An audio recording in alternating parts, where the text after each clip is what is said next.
morre. Pra casa, o cabo não. Olha o fogo. Gastar, não fez nem.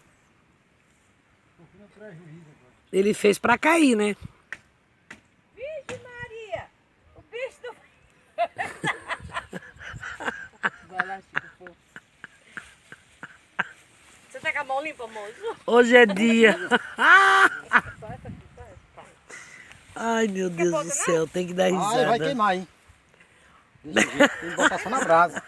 Queima não. Vou botar assim. Cadê a... Vocês vão comer carne chamuscada. O Chico tá falando, ela tá teimando em fogo.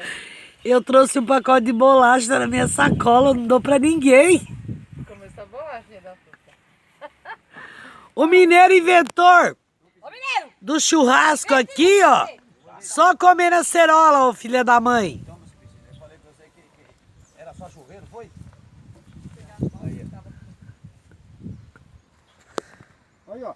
Você fica usando ali, a gente tem na laranja. O Chico tá mastigando. Eu, filho. Vamos lá. Você fica cozinhando lá em casa. Cozinhando, ó. Aqui que nós vamos lá, a carne já tá. Tem a pressão, bota na pressão, é mesmo assim. Não, busca ela. Não, aqui não, a carne daqui a pouco tá pronta. Só o cachorro daqui a pouco tá pronto. Quem quiser comer, espera. A hora que eu tiver com fome, eu vou virar um giraia aqui. Você vai ver rapidinho essa carne sai de um jeito ou de outro. O Chico disse que já tá com fome, né? Aí que dia eu não falei, ó. Se vocês quisessem vir, ó. Vocês podiam ter. Eu cheguei ali, ó. Bem cedo. Vai, mineiro, se vira lá, caralho. Calma, pai, mas tem que esperar o cachorro. Oxi. Mineiro, pega um balde de água, meio balde de água ali. Ah, Pra lavar as mãos. É o quê? Eu vou gostar água de beber. Aquela água não dá pra beber não, Priscila. Tem água de beber aí, ó.